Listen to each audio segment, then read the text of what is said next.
오늘 말씀을 가지고 예수님의 눈빛이라는 제목으로 함께 은혜를 나누도록 하겠습니다. 스스로 자신의 자유를 결박시키는 사람은 흔치 않습니다. 자신의 자유를 누군가를 위해서 대신 제한하는 사람도 많지 않습니다. 그런데 자신을 스스로 결박시키신 분, 자신의 자유를 제한하신 분이 계시죠. 예수님이십니다. 예수님은 하나님과 동등된 분이십니다. 온 우주의 주인 되십니다.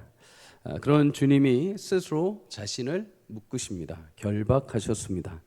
어제 본문이었던 22장 53절에 예수님이 로마 병사들에게 끌려가실 때 이렇게 말씀을 하셨습니다. 우리 함께 읽겠습니다. 시작.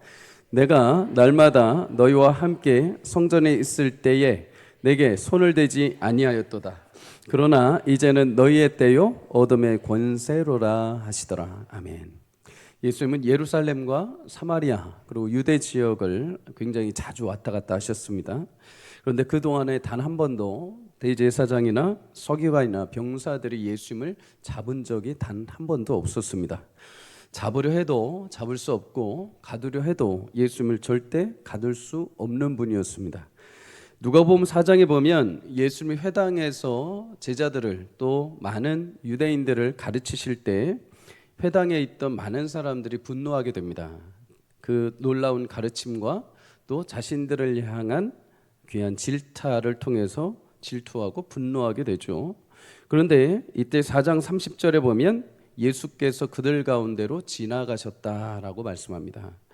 사람들이 예수님을 잡고 싶은데 예수님은 그 사이를 유유히 걸어서 자신의 길을 가신 것이죠.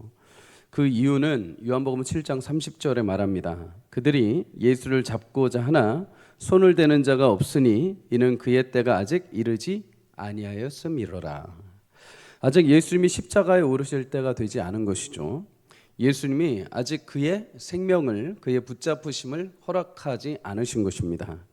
그러니 아무리 예수님을 붙잡고 싶어도 이들은 잡을 수 있는 방법이 없는 것이죠. 그런데 오늘 병사들이 검과 몽둥이를 가지고 와서 예수님을 잡아갑니다. 그 이유는 병사들이 숫자가 많아서나 혹은 무기가 강력해서가 아닙니다. 이제는 너희 때요 어둠의 권세로다.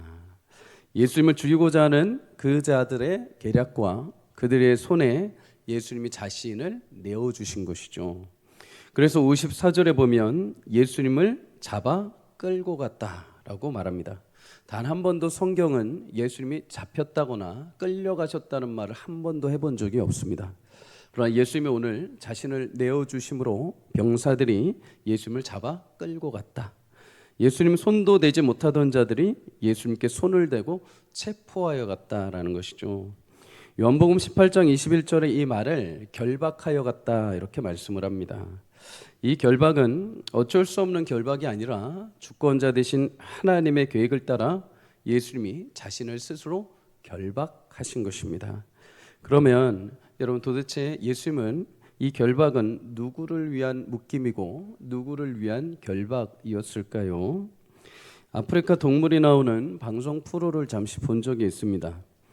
강물을 사슴떼가 줄지어서 이렇게 건너가는 장면이었습니다. 그런데 강물에 뭐가 또 있었을까요? 악어가 있었죠. 악어. 여러분 악어는 무는 힘이 우주에서 지구에서 가장 크다는 백상아리만큼 강력한 동물입니다. 비등비등합니다. 한번 물리면 빠져나올 수가 없죠. 데스롤이라고 하죠. 한번 물고 확 돌아버리면 모든 걸 다 찢어버립니다. 욥기 41장에도 보면 하나님이 가장 강력한 생물을 이야기하시는데 리워야단이라는 생물을 이야기하십니다. 사람이 통제할 수도 없고 굉장히 강력한 동물. 그런데 그 비유를 보면은 성경학자들은 이 리워야단을 악어라고 이야기를 합니다. 그만큼 강력한 동물이 악어. 어린 사슴이 강물을 건너가는데 악어가 슬슬 옆으로 헤엄쳐 갑니다. 거리를 좁혀지면서 사슴이 잡히기 직전이었죠. 그때 뒤에 있던 엄마 사슴이 물 위를 점프하면서 어린 사슴하고 악어 사이를 뛰어들어가게 됩니다. 순간 악어는 방향을 틀어서 엄마 사슴을 향해 갑니다. 어린 사슴은 이 덕분에 무사히 이 강을 건너지만 결국 어미 사슴이 악어에게 붙들려 죽게 되죠. 스스로 결박된다는 것이 어떤 의미인지를 굉장히 잘 보여주는 장면입니다. 어린 새끼를 위해서 어미 사슴은 자신이 살 수 있는 자유를 놔두고 악어 앞에 자신의 자유를 결박시킨 것이죠. 어린 사슴을 구하기 위해서 자신의 생명을 악어에게 묶어버린 것입니다. 세상에서 예수님을 결박할 수 있는 자는 단 한 명도 없습니다. 어느 누구도 예수님을 결박할 수 없습니다. 그런데 오늘 예수님이 스스로 자신을 결박으로 묶으십니다. 그 결박되심을 통해 저와 여러분에게 묶여있던 죄의 결박을 풀어주시고 자유케 하신 은혜를 주신 줄 믿습니다. 이사야 53장 5절은 그래서 이렇게 고백을 합니다. 함께 읽습니다. 시작. 그가 찔림은 우리의 허물 때문이요 그가 상함은 우리의 죄악 때문이라. 그가 징계를 받음으로 우리는 평화를 누리고 그가 채찍에 맞음으로 우리는 나음을 받았도다. 아멘. 여러분, 우리가 누리는 영적 자유와 해방의 기쁨은 조건 없이 찾아온 것이 결코 아닙니다. 예수님의 결박과 묶임을 통해서 된 구원의 놀라운 자유요, 기쁨이요, 해방인 줄 믿습니다. 세상에 어떤 이들은 자신의 욕심을 위해서 누군가를 결박시킵니다. 누군가를 일부러 묶기도 합니다. 예수님 당시 종교 지도자들이 그러했습니다. 자신들의 기득권, 자신들의 욕심을 위해서 죄 없는 예수님을 묶고 결박시켰습니다. 그러나 예수님 반대로 철저하게 하나님 뜻에 묶이시고 우리를 위해서 결박되심으로 구원의 은혜를 우리 가운데 주셨습니다. 그래서 로마서 8장 12절은 우리를 가리켜서 무엇이라고 하는가? 형제들아 우리가 빚진 자니라. 여러분, 예수님의 묶임과 결박이 우리를 자유케 하신 줄 믿습니다. 더 나아가 이 세상을 내가 평화롭게 살고 신앙생활을 내가 은혜 가운데 할 수 있다는 것은 누군가 나를 위해서 자신을 묶여 결박시켜 준 대가이기도 하죠. 자녀들이 편안하게 사는 것은 그것은 그냥 아무런 대가 없이 주어진 것이 아니죠. 부모라는 분들의 묶여 있는 삶, 자신 스스로를 자식들을 위해서 묶어놓은 인생 때문에 자녀들에게 자유가 있는 것입니다. 내가 누리고 있는 것 또한 누군가 스스로 자신의 행복을 결박시켜준 결과입니다.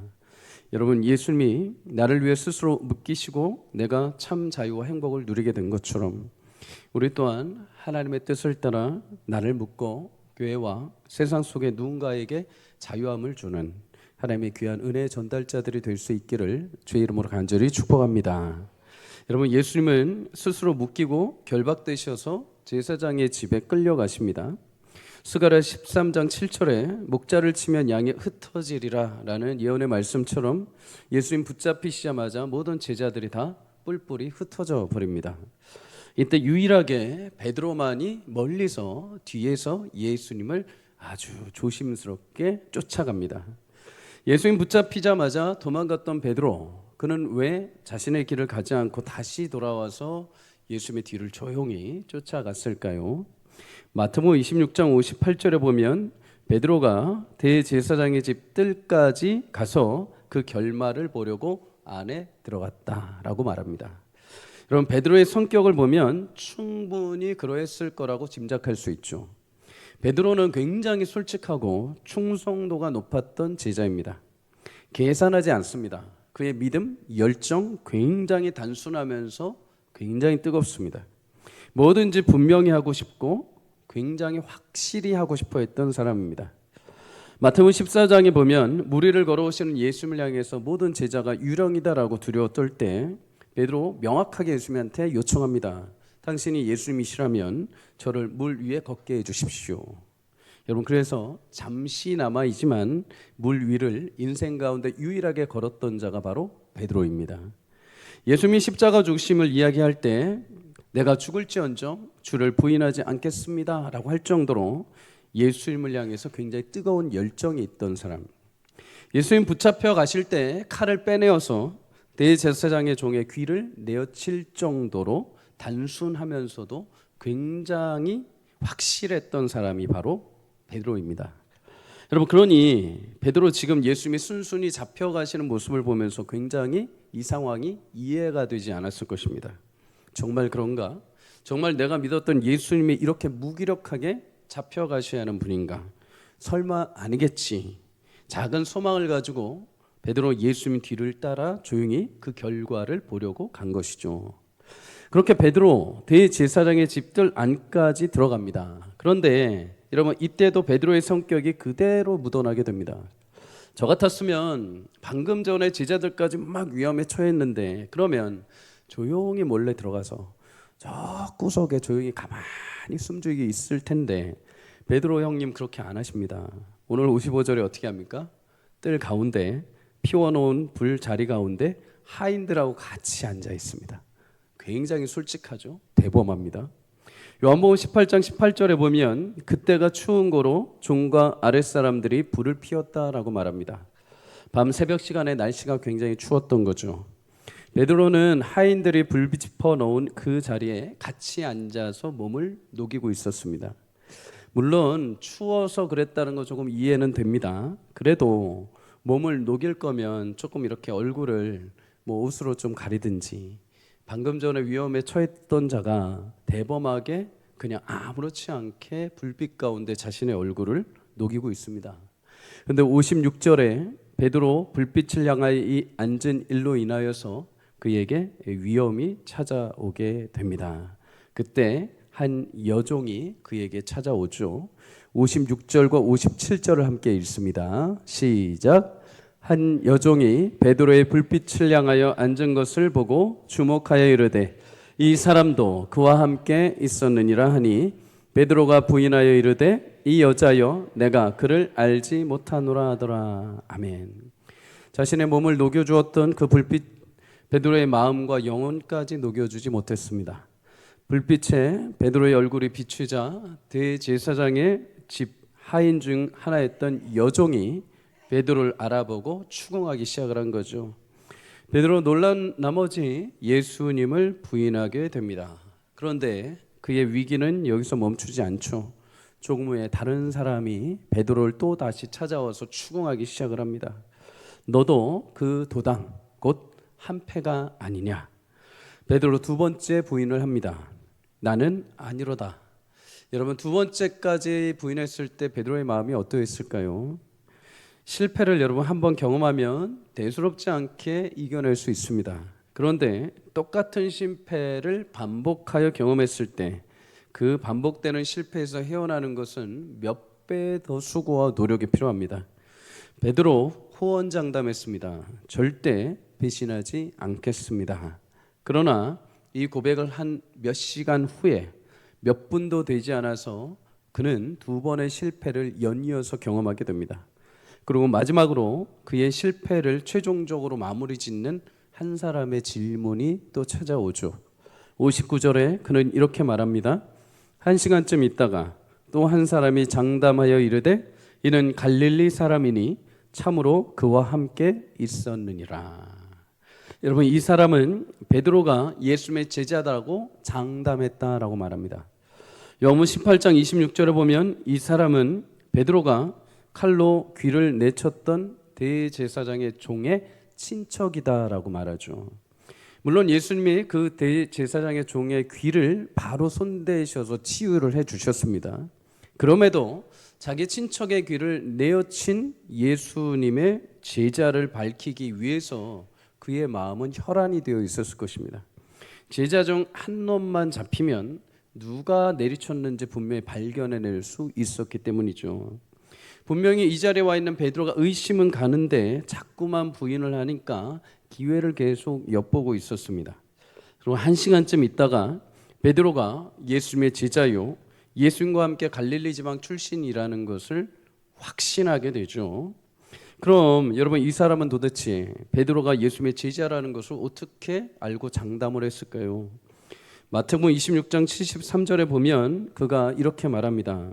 너도 진실로 그 도당이라 너의 말소리가 너를 표명한다. 이렇게 말합니다. 이 사람 한 시간 동안에 베드로가 말하는 말투를 유심히 듣고 있었습니다. 그리고 베드로가 예수님과 같이 갈릴리 사람이 가진 특별한 사투리를 쓰고 있는 것을 캐치해낸 것이죠.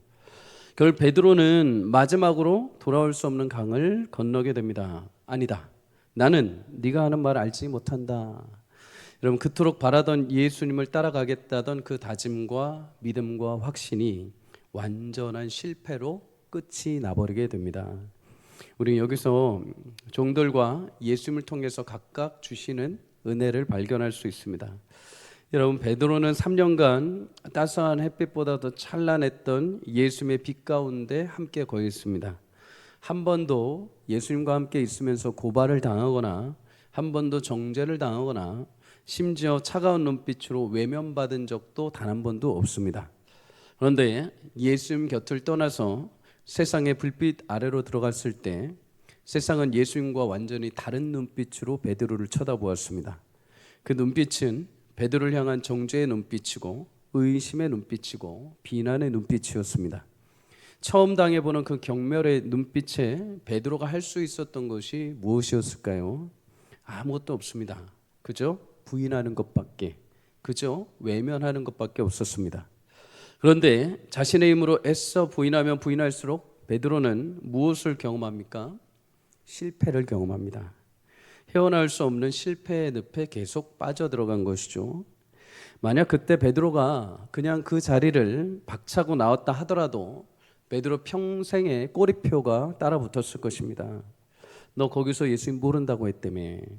너 꼴 좋다. 그렇게 위풍당당하게 예수님 제자랍시고 옆에서 그렇게 폼 잡고 다니더니 결국 하려고 했던 게 그거냐. 그것이 여러분 바로 세상의 눈빛이죠. 여러분, 세상의 눈빛은 그렇습니다. 지적하고 정죄하고 비난하고 매서운 눈빛이 난무합니다. 날카롭습니다. 무섭습니다. 마음이 상합니다. 조금의 실수도 용납하지 않는 것이 세상의 눈빛입니다. 조금만 잘못해도 정죄하고 비난의 화살을 쏘는 것이 세상의 눈빛입니다.